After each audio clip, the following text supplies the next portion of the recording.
Vanessa Sivadge is a nurse who blew the whistle on Medicaid fraud occurring at Texas Children's Hospital in Houston, Texas, the nation's largest children's hospital.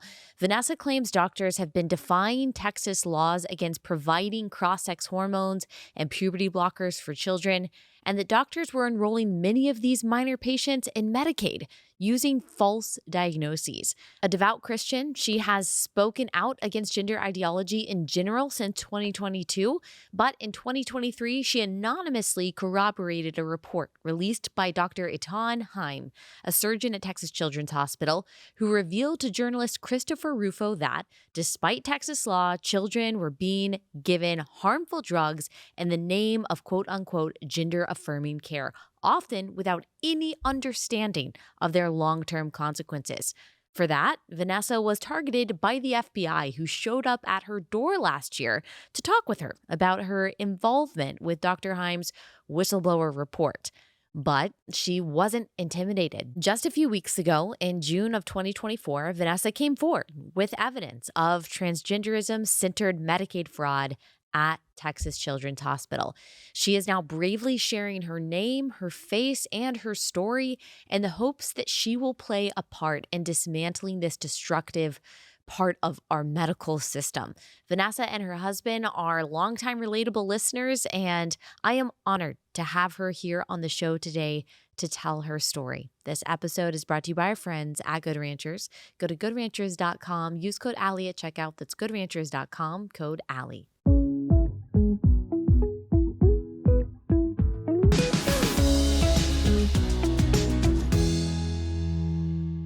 Vanessa, thanks so much for taking the time to join us.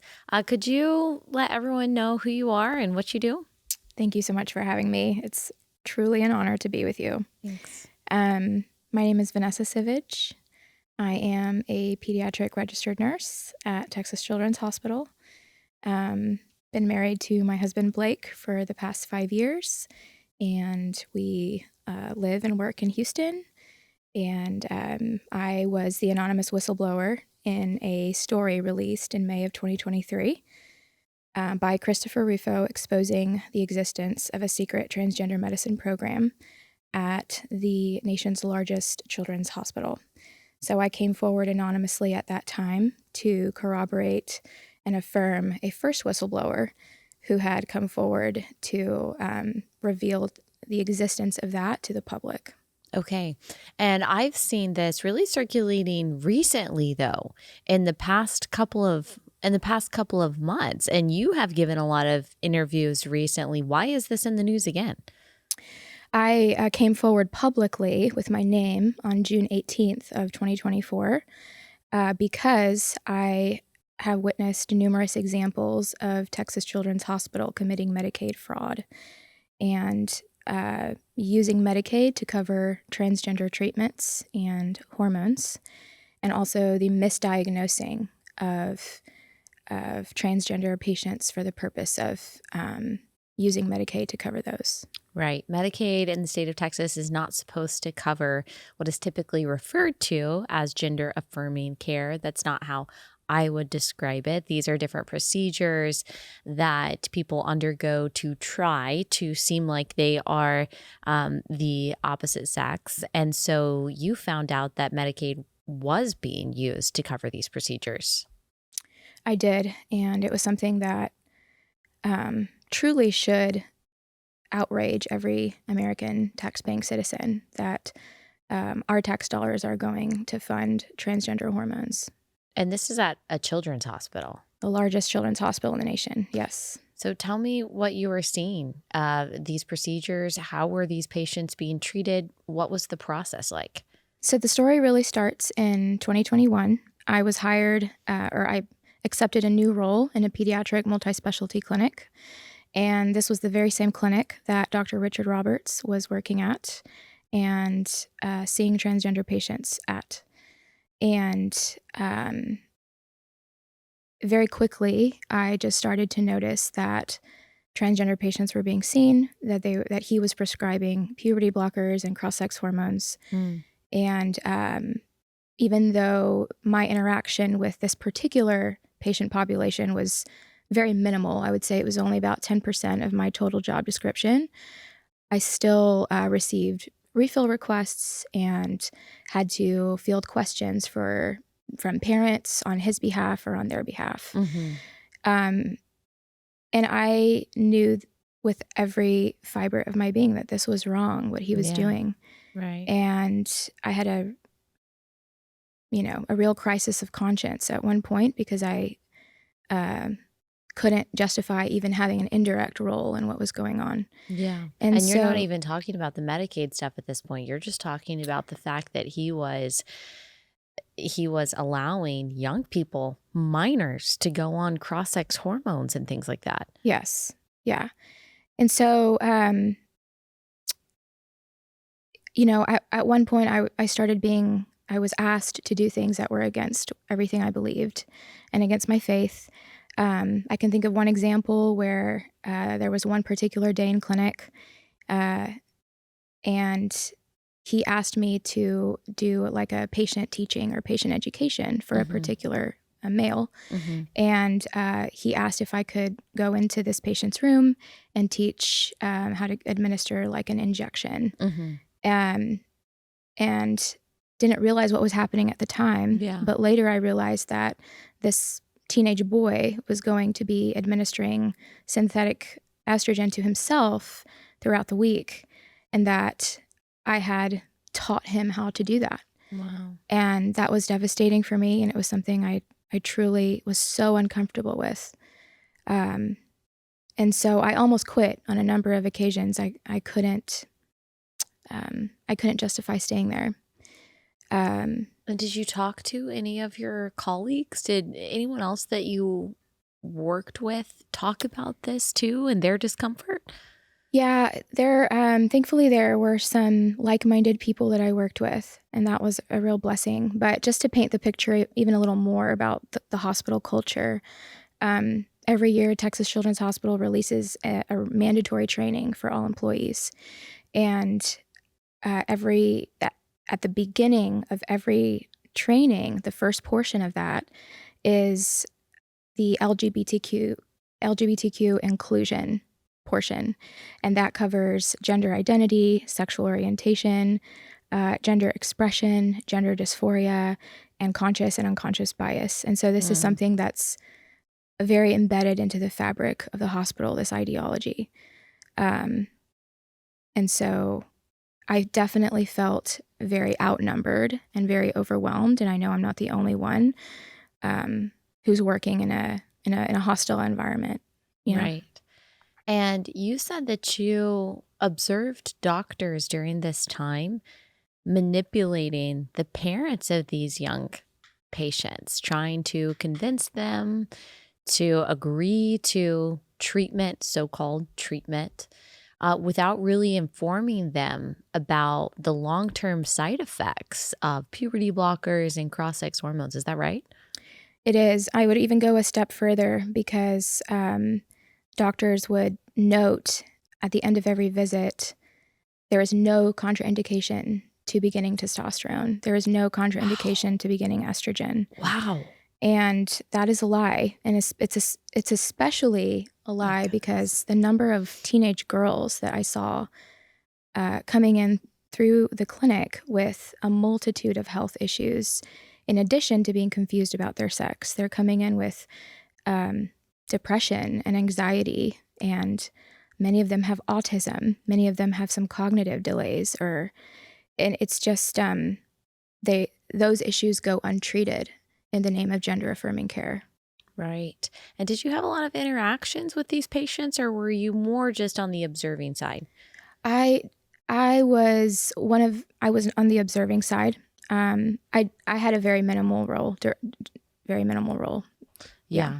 But you still got to see firsthand the kinds of patients, the interactions, some of the things that the doctors were saying, and all of this really troubled you. Like you said, you were having a crisis of conscience because this goes against your faith. I'm assuming that when you took this job, even if you did know that LGBTQ inclusion, so-called, was going to be a part of it, that's a part of a lot of corporate jobs right now. I'm sure you didn't think that it would entail this, basically having to play an indirect role in convincing kids that they're born in the wrong body.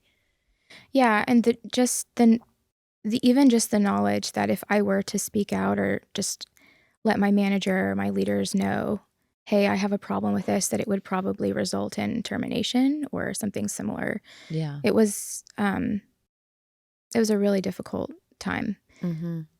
And so, um, this ultimately led to May of 2023, where, um, Christopher Rufo released an article, with a whistleblower, and this whistleblower had, included some redacted documents, that proved the existence of this transgender medicine program, which up until this point had been hidden from the public and from lawmakers. It wasn't even on the hospital So website. it was under wraps. It was. Okay. And I had firsthand knowledge that what this whistleblower had reported was true because I was working in this clinic.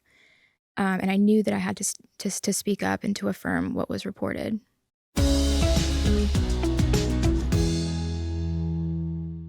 Okay, y'all, before I read my first sponsor, I know that you can hear my voice. It sounds so pitiful. And as I'm reading these ads today, I am just hoarse. So I apologize for that. It's only going to be the ads that sound this way. So bear with me. My first sponsor is Adele Natural Cosmetics. It's a family run, holistic, handcrafted, toxin free skincare and cosmetic company. Everything is made in the US. I know Arlene and her family, they are just awesome people.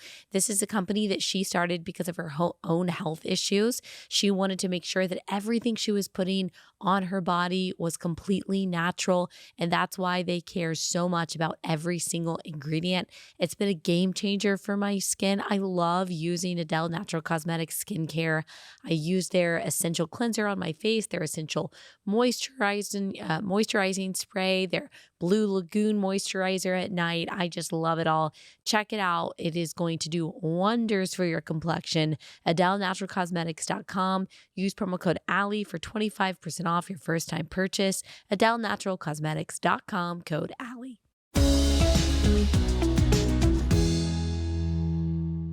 One thing that you told an interviewer is that the doctor would do things based on what the patient wanted and not what was medically best for them. You said that there was no discussion of what the risks are, what the long-term effects are. And of course, as you said, this whistleblower said the same thing. When you saw them come forward, you were like, okay, patients are at risk. I have to do something here. So what happened after that, after you saw this report come out? I'm sure your stomach just dropped and you were like, oh my gosh, I'm not the only one.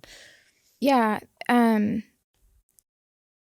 I think parents were manipulated into, they were convinced that this was the best thing for their child. And these doctors are deeply committed individuals to this ideology. Mm. And I truly believe that they believe that they're doing the right thing, that they're saving lives, that they've fully bought in, unfortunately. Did you ever see any parents pushing back against the doctors? How did the doctors deal with that? If there was a parent that said, my child just went to the ER last week for suicide. I don't think we need to just be prescribing them hormones that can change their mental state even more. Like, how did the doctors deal with that? Yeah, it's interesting. There were always two types of parent that was noted in the chart. One type was the ones that were, one category was the ones that were affirming and encouraging of their child wanting to transition. The other ones were a bit more hesitant and not so sure, and that was clearly noted by the doctor, which ones were supportive and which ones were not. And with time, you would just see that the parents that were hesitant eventually bought in and were completely affirming. And it was clear that this train was only going in one direction. Yeah. I mean, if you have a doctor tell you this is the only solution to their problems, this is going to heal all their other mental illnesses, which is so not true. This is going to save them from suicide. And then your child is looking you in the eye with, tears streaking down their face saying, please let me do this. My Yeah. happiness, my life depends on this. That puts the parent in a really tough position. Yeah. And I mean, I truly have so much compassion for the parents who want nothing but the best for their child. But they're very misled by medical professionals. This is a hugely lucrative industry. Yeah. And many of them look at a child and see a dollar sign. Yeah. Well, you mentioned that you feel that these doctors, yes, they're ideologically motivated, but you did say that you believe that they believe they are doing the right thing and saving lives. But you also just pointed out something really important. There's a lot of money to be made by prescribing hormones and then eventually on the path to chemical castration, real castration, double mastectomies, and all of that. Did you ever get the idea that these doctors were actually motivated by their own kind of like selfish desire for money? That's a really interesting question. It's so hard to know on the Yeah. outside what a person's motives are. But some excellent reporting has come out recently that's really exposed some of these doctors who are providing transgender medicine and what groups they're a part of, what organizations fund them and give them funding. And so Yeah. yeah. Yeah. Who knows? Who knows? I mean, obviously the intent is evil no matter what, even if the person does think that they're doing the right thing. Telling a child or a person they're born in the wrong body is going to have horrible consequences. So tell us about how you found out about the fraud that was going on. Yeah. Probably within the last year. This was after the FBI came.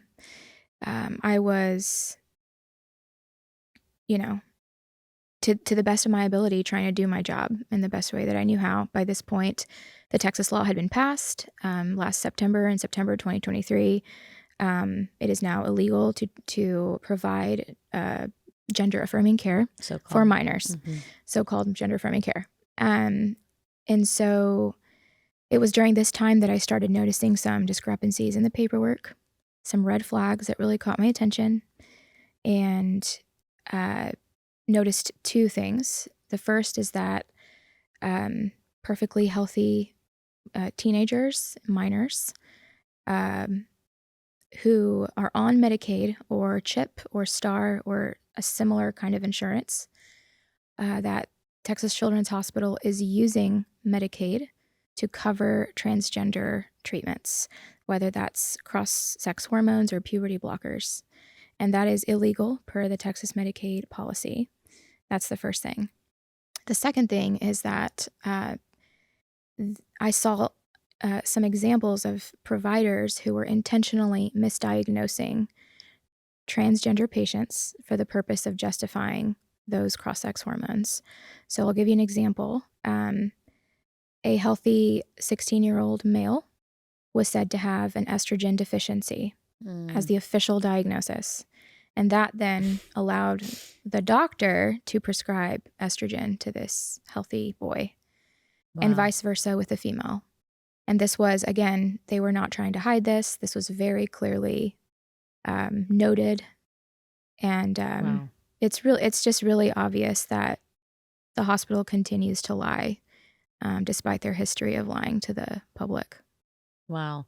So they were misdiagnosing intentionally patients so they could get the Medicaid coverage for a so-called hormone deficiency, when really these people had, I mean, you could call it gender dysphoria. I don't even think that that's the accurate terminology in all these cases. It's just kind of gender deception. Really, in every case, whether or not someone is truly dysphoric, but in order to get the Medicaid coverage, they had to lie, and they weren't trying to, you said, hide it from you. It was just like, yeah, this is just what we have to do. Yeah. Anything goes. Wow. So Texas Children's Hospital said in March 2022 that it would stop quote unquote gender affirming hormone treatments for kids after Governor Greg Abbott and Attorney General Ken Paxton declared such treatments child abuse in June 2023. The state legislature passed a law banning trans treatments for kids, barring taxpayer funds from going to pay for gender affirming care. So-called, I feel like I always have to caveat that because it's such an awful phrase. Okay, another pause to tell you about Good Ranchers. Good Ranchers is the all-American meat delivery company that you need in your life. If you do not use Good Ranchers, you've got to. It's all-American beef, chicken, seafood, bacon. We eat it every night at our house. Last night, we had salmon and some green beans. It was amazing. I love having a freezer full of high quality, great tasting, all American meat. Just having that peace of mind that we've got all of that ready to go whenever we need it. It's awesome. Plus, it just saves you time. You don't have to pick out your meat at the grocery store. Shows up at your front door every month on dry ice. Go to goodranchers.com. When you use my code Allie, you can get $100 off your order plus free Wagyu burgers for a year. That's an awesome deal. Go to ranchers.com, code Allie for $100 off and free Wagyu burgers for a year.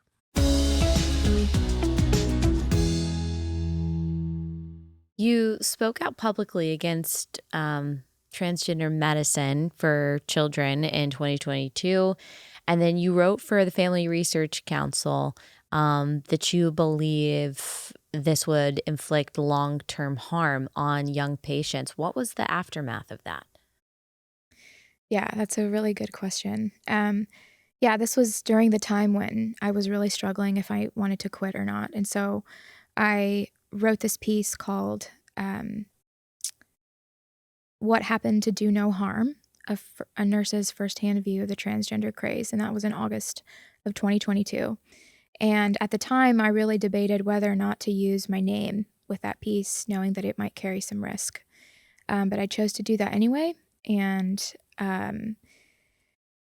in July of last year of 2023, after I came forward anonymously with Christopher Rufo, it was a Monday evening, and we were having dinner with friends at home, and all of a sudden there's a knock on the door, and I go to answer it, and my husband and I are shocked that 2 federal agents are asking for me to speak to me about issues at my work. And they flashed their badges. They said they were from the FBI. And they said that they had come to my home because they knew what I believed. They knew of my views against transgender medicine.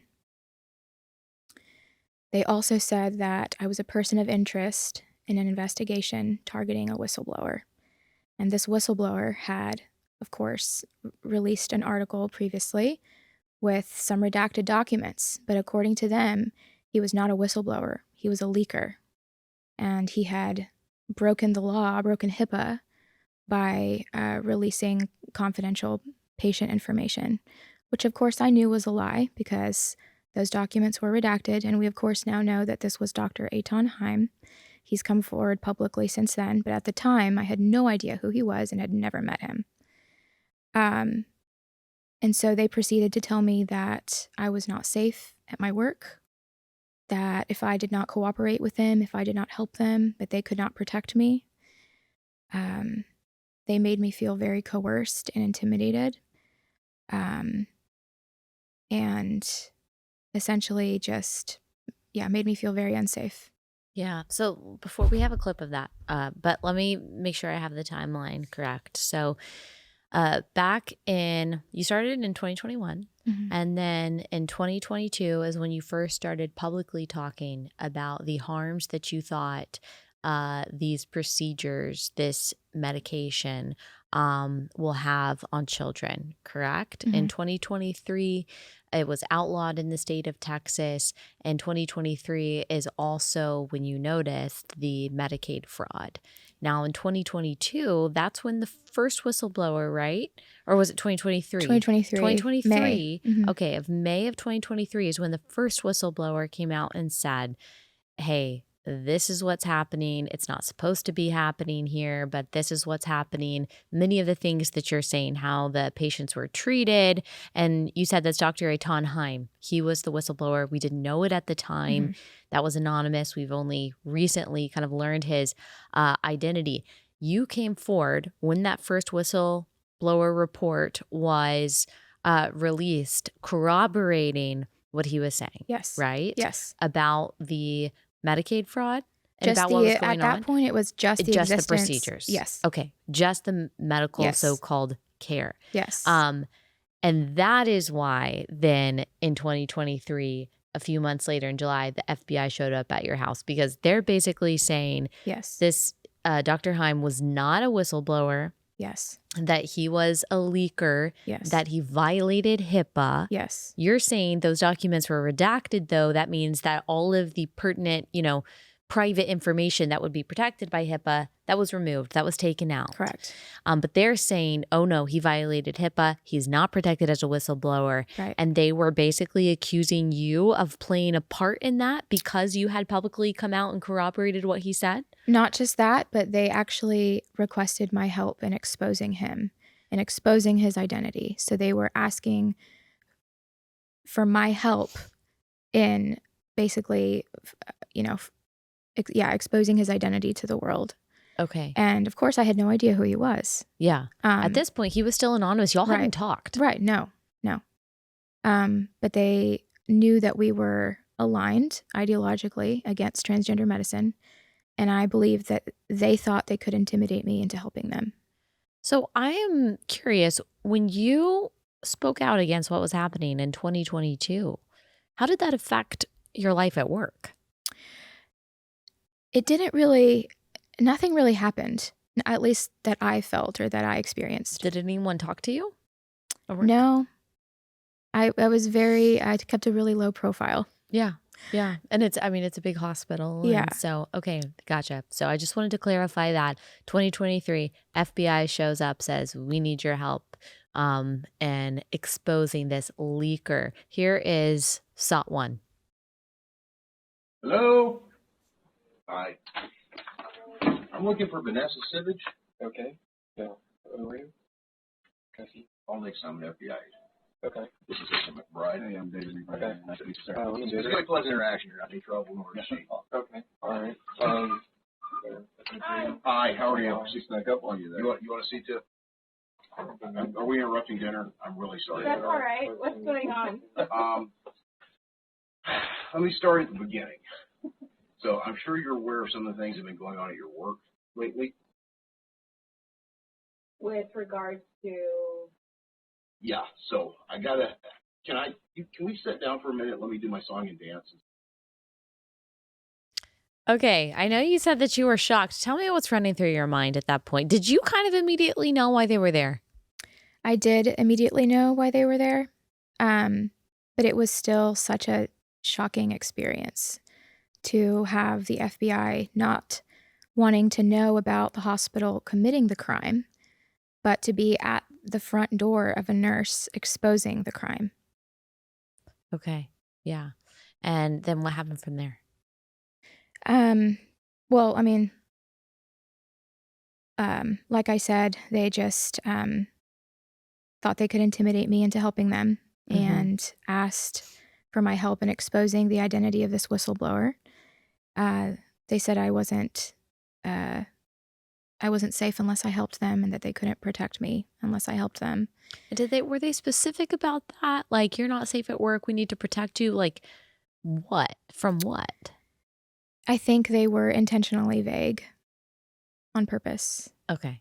Yeah. Gotcha. They're just hoping to scare you, basically. Yeah.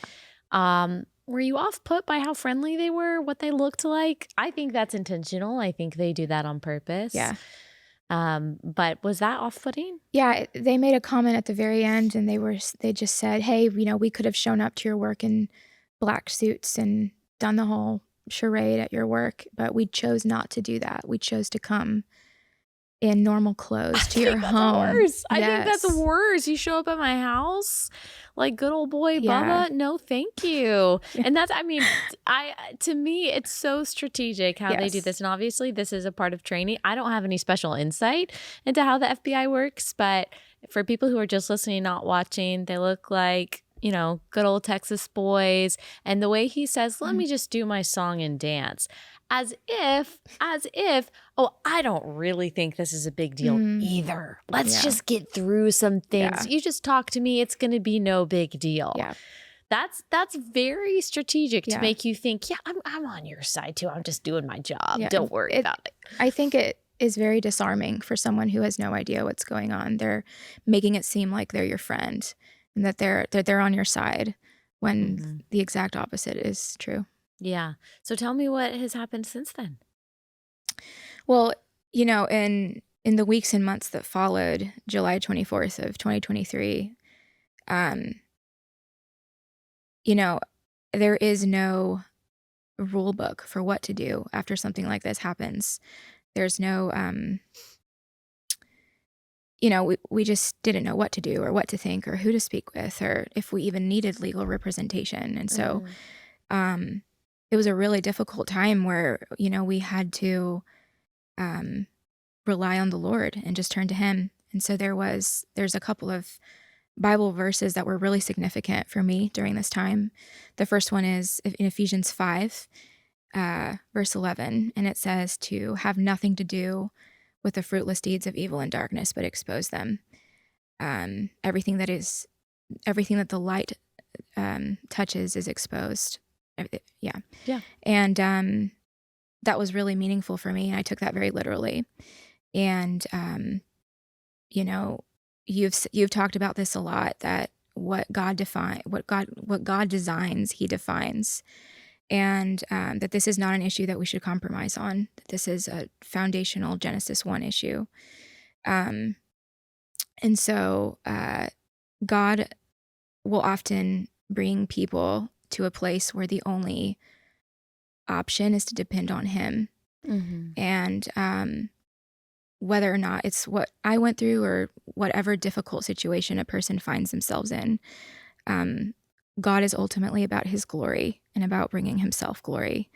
And the Bible talks about how in Ephesians 2 that we are God's workmanship created in Christ Jesus to do good works that he prepared in advance for us to do, that we would walk in them. And I realized that this was the good work that God has prepared in advance, that I would walk in it. And despite the fact that this was so terrifying and so unforeseen and so unexpected to me, this was not an accident to God. And he knew this would happen a long time ago. And this is the good work that he's prepared in advance that I would do. And so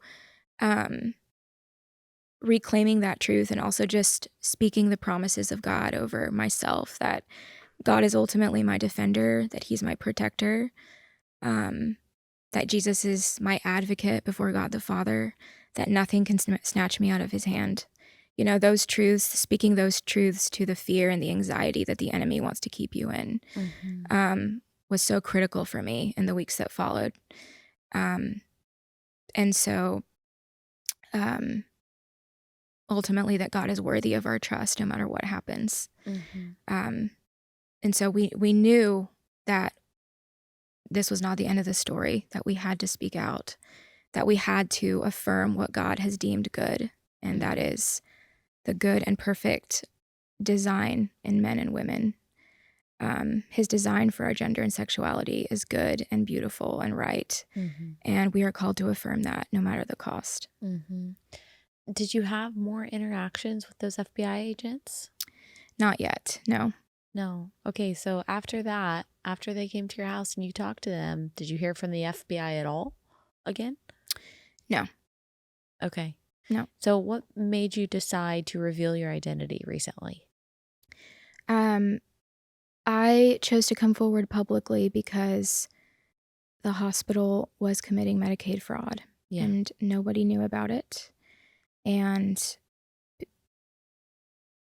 it wasn't enough that they had concealed a secret transgender medicine program from the public and from lawmakers, but now they are using taxpayer dollars to fund these transgender procedures. Mm-hmm. And I could not stay silent about that.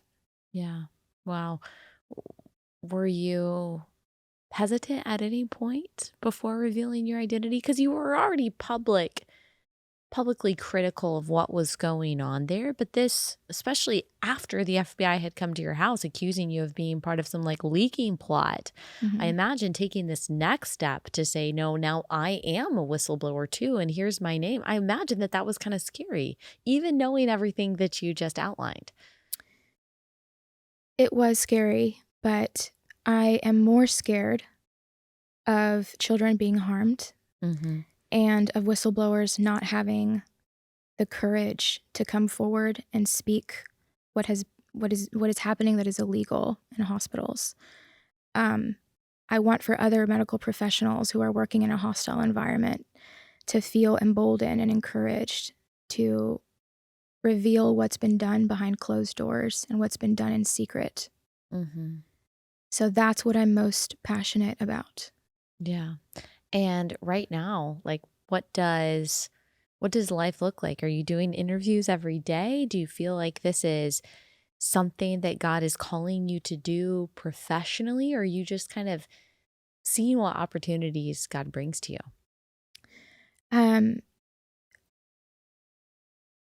I am so deeply passionate about this, and so I am very open to what God has for me in the future.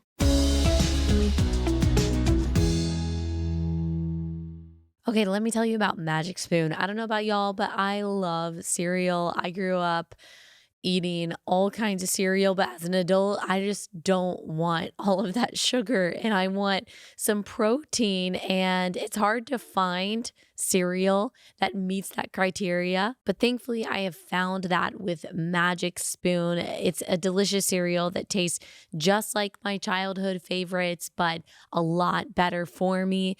Every serving of Magic Spoon cereal has 13 grams of protein, 0 grams of sugar, 4 grams of net carbs. I love the cocoa flavor. Mix it with some peanut butter. It is so good. They also have some cereal treats that are really high protein, great for before and after working out. You can get $5 off your next order at magicspoon.com/relatable. That's magicspoon.com/relatable.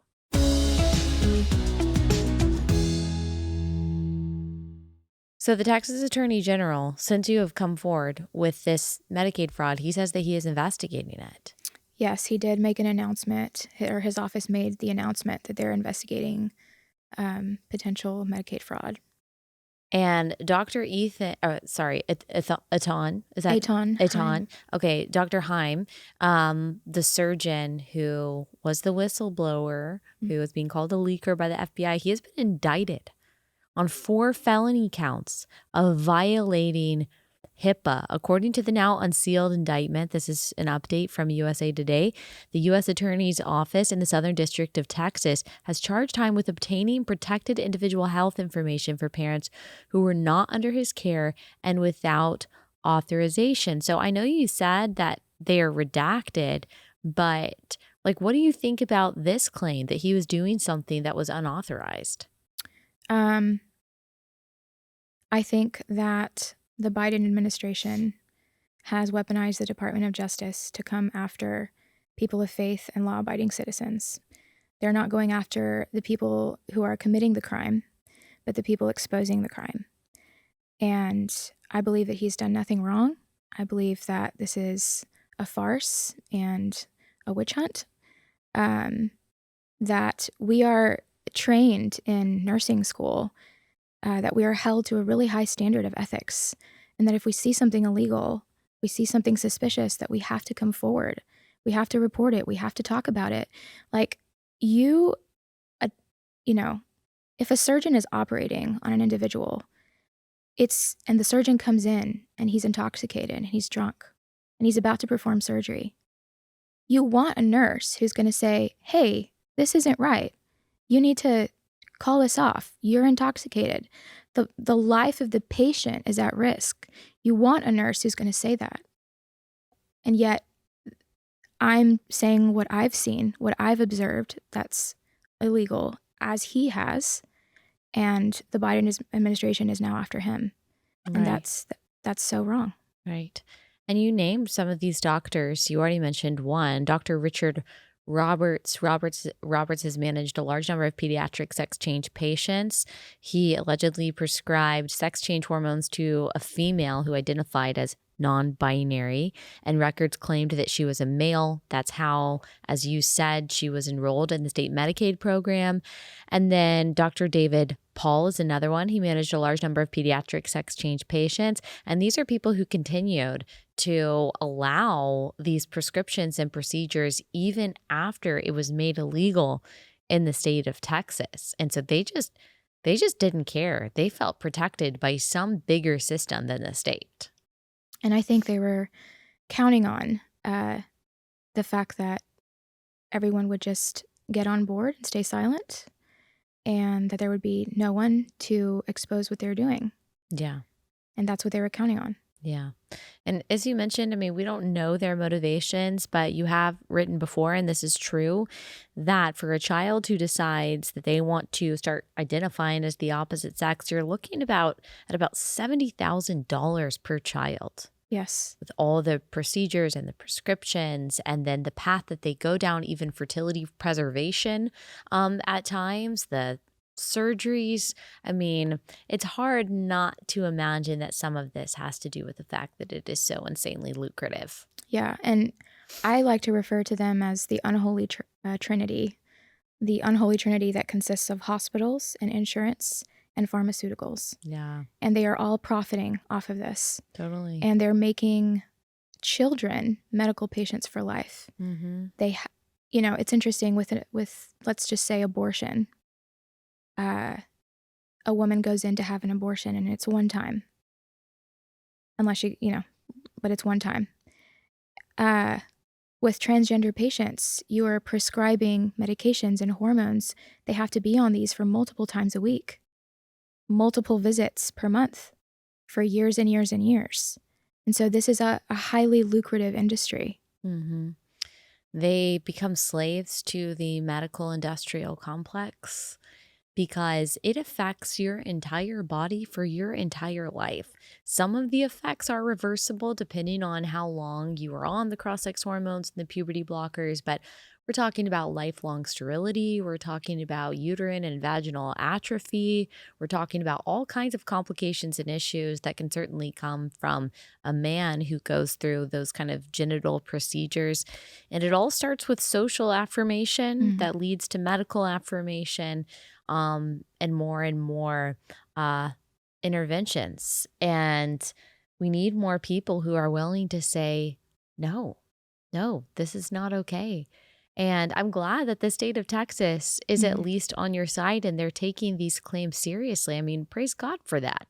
Yeah. I mean, because doctors should they should have to think twice. Ooh, is this going to hurt my career? Am I going to be able to keep my medical license if I do this? Am I going to lose a bunch of money because I'm going to be sued? Because it should be really, really, really costly for doctors to prescribe these kinds of medications. Yeah. And one of my prayers is that more and more people will start to rise up, will start to expose what's been done behind closed doors, to where these doctors do feel that there's some accountability with the public, that this is not accepted across the board, that there's a large portion of the general public that is completely in disagreement.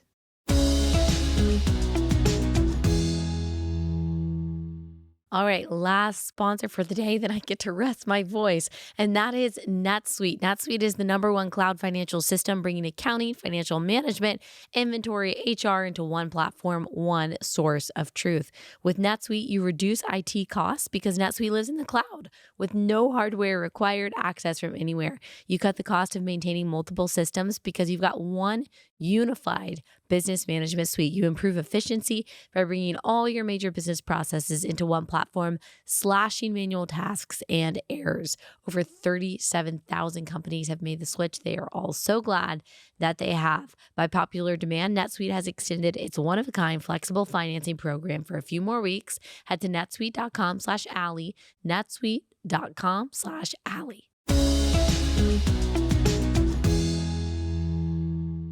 And a lot of people just don't know. Yeah. They just don't know what goes on. This is according to USA Today. I think these are positive trends. Recently, the National Health Service England said it will not prescribe puberty blockers as a routine treatment to children and other young people seeking gender transitions. The CAS review, an independent nearly 400-page report on transgender care, so-called, suggested that providers slow down on drug treatments and found that the evidence supporting this kind of gender care is remarkably weak. The American College of Pediatrics, this is different than the American Association of Pediatrics, or American College of Pediatricians, a group of about 700 conservative medical providers, recently urged other medical professionals to cease intervening in the care of gender-confused minors. In recent years, Denmark, Finland, Norway, Sweden have worked on placing new limits on hormone treatments for youth experiencing gender confusion. And so we need every single bit of courage, like every single bit of bravery to push this down. Because as you said, that unholy trinity that you described has a lot of money and a lot of power, institutional power, backed currently by our presidential administration. That's right. Of course, they feel confident to defy the law. And the media, Hollywood, big tech, they're all in support of this. Did you feel that there were colleagues that wanted to speak out but were intimidated by all of that? Absolutely. Yeah. Yeah, there's great risk to speak out. I've taken a lot of risks, but I believe that those risks are worthwhile and they're worth it because the lives of children are at stake here. Yeah, absolutely. What has the support been like? What's the response been like since you publicly outed yourself? People have been so supportive and so encouraging. And I've received so many messages from people who are just really, really kind messages that have made me feel like I'm doing the right thing and that this is ultimately for the glory of God. Totally. You've had people share the arrows with you. Hopefully. That's right. Yeah, good. Yeah. Well, thank you so much for sharing your story. And I know all glory goes to God and the Holy Spirit empowering you, but I'm thankful because it would have been easy for you to either keep doing what you were doing or quit your job and to just be quiet about it. It would have been a lot easier for you to do that, a lot less stressful, but I'm thankful that you took the hard path. I know that you and your husband have been listening to Relatable for a while. I'm Yes, we interested have. in that though. Tell me when you started listening to the show. My husband actually sent me your podcast in 2020. Oh, And this was when, the presidential race, BLM, the mess. COVID. Yes, all of that was going on. And I just want to tell you, and hopefully I do not cry my eyeballs out, that I am just so grateful for your ministry. You have shaped so many of my views as it relates to faith and politics. And I am so appreciative of how you've been used by God to impact so many people, and I'm one of those people. So I'm so grateful. Thank you. Well, all glory to God. We're all just working together to advance the kingdom as much as we can. And even if that just means not affirming the lies of this age, that can be really powerful. Thank you. And courage is contagious. It is. And you may never know the effect, the impact that your courage has, it will only be on the other side of glory that you see the butterfly effect of you standing up and all of the testimonies that your testimony has impacted. And that's just what God does. And we're privileged to play our role in it, however he's called us. So thank you so much. Is there any way that people can support you or send you those notes of encouragement, share the arrows with you? Yeah, I would love to hear from people. I have a Give, Send, Go set up, and it's Give, Send, Go nurse_whistleblower. And my personal email is on there. I would love to hear from you, hear from people, and so appreciate all the prayers and all the support. Good. And you're going to be at the Share the Arrows event, right? I think so, yes. I think you are. I need to register. Your friend said that you would be. Don't worry about it. You don't need to register. If you just send us your information, we'll get you a ticket. We would love to have you there. Yeah, your friend. I know we talked about this already, but people don't know. And of course, we wanted you on the show anyway because I had heard your story, but your friend reached out on your behalf and she was so sweet. And she was like, you have to have her on the show. We got to share the arrows with her. And I was like, 1000% we will have her on the show. And yeah, would love to have y'all at the event too. Thank you. Yeah, thank you again so much. And thanks for taking the time to come on. I really appreciate it. Thanks for having me.